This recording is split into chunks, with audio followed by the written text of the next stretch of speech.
Today, I want to talk to you about why I love data.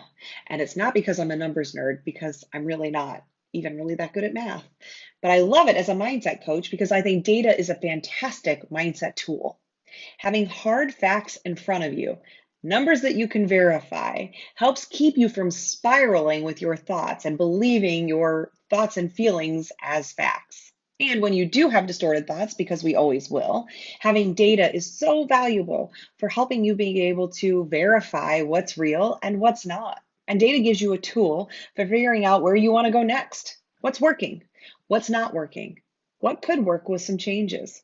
It also allows you to test, to try things and see what works. And not just test and see what works because it feels good or doesn't, because you have real data, right? Facts that you can examine to actually put to the test. Was this something that worked? Did it move the needle? Did it make a difference? And then you're not relying just on how you feel on a given day. So, what kind of data should you be tracking to help with your mindset? Well, I'll share with you some of the things that I track, but be forewarned. I track a lot, and you may not want to track all of this to start with, but I'm giving you sort of the high level overview of everything I track so that it gives you something to think about as you consider what data might help you in your business with making decisions and with helping you know what's actually happening versus the thoughts and feelings you're having around your success. So I'm going to look at my list of things I track and tell you. I track things like my income by category and then product and also by month so that I can then compare month over month and year over year how those numbers are changing and make decisions based on that. I also track my discovery calls as a coach, how many of them I book, how many of them I complete, how many of them I convert. I'm tracking the number of coaching calls I do every month to see how that's playing out month over month, and how I can also then manage my time based on that track record and that history for certain months or month over month.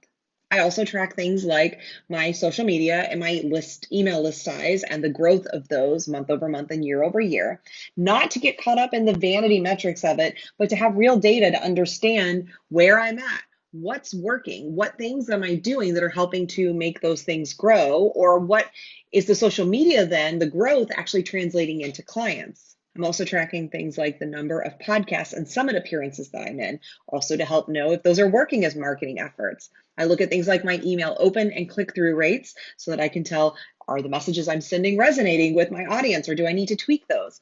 I look at my expenses so that I can see not just my gross income, which is what a lot of coaches like to tell you about, but my net income. How much of that am I taking home? How much of that is profits? How much of that am I able to give to charity? Because that's important to my value system. So I want to know the actual number of my income after expenses, and also how can I control that expenses to increase my net income. I look at page views on my website for key blog posts, not all of them because I have a lot, but for the key ones that I actually want to be tracking, specifically those that are related to affiliate income or those that are flagship kind of content that I think are bringing the right people to my email list. And then I am also looking at podcast downloads. If you don't listen to my podcast, the link to it is below, the Gutsy Boss podcast. I'm also tracking those downloads to see what content is resonating and not resonating. Again, YouTube. I'm tracking my YouTube video plays by month. And then I also track things like my product conversion rates, how many people are going to a sales page and then actually converting. There may be a few other things that I didn't include there, and I know that's a lot, but that's sort of the gist of it. And I want to give a word of warning. This is not about getting caught up in the numbers or making arbitrary goals for some arbitrary numbers. That doesn't actually help our mindset. It's about using real numbers, real data, facts to analyze what's working and not working in our business. It's also really helpful for right sizing our expectations. It's maybe not realistic to think that your email has been growing at 5% a month and suddenly it's going to grow at 200% a month. So it helps you have a trend, a track record to set some realistic expectations. Realistic expectations help us stay in it. When we set unrealistic expectations, we get demotivated quickly when we can't reach them. So it helps us with right sizing those expectations. It also helps to keep your mind in check when it begins to spiral into that shamey place of like, I'm not good enough. I don't measure up. You can go and look and say like, well, look at how many people are following me. Look at how many people are on my email list and how many have been coming on. Look at how many of them open the emails. There's a lot of data in there that can help us get out of that shamey, yucky place that we can sometimes fall into.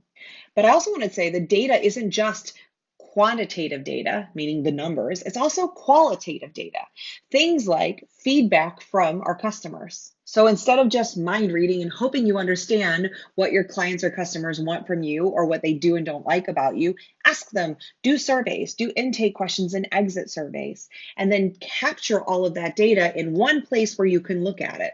First of all, keeping all of these kind words and testimonials, screenshots where it works, can help you with feeling better when those imposter syndrome feelings come up. But it's also really useful for crafting messaging that works instead of messaging on what you hope, think, maybe will resonate. So, data isn't just for nerds, and data isn't just for vanity's sake. And it isn't strictly a business tool either. It's really valuable for your mindset work. It keeps you firmly rooted in realistic thinking, and it serves as a really useful practical tool in goal setting and time management. My clients who tend to have the most doubts about themselves and their businesses also, not coincidentally, tend to be people who aren't tracking much data in their business. They feel unsure because they are unsure. They don't have any facts that they can review. And when we don't have facts, our brains will fill in the missing pieces with lots of doubt and worry. So if you're not tracking data in your business yet, please start doing so and look at it as a valuable mindset tool. Start small, find a few things you want to track, and then you can add on as you begin to see how helpful and useful it can be.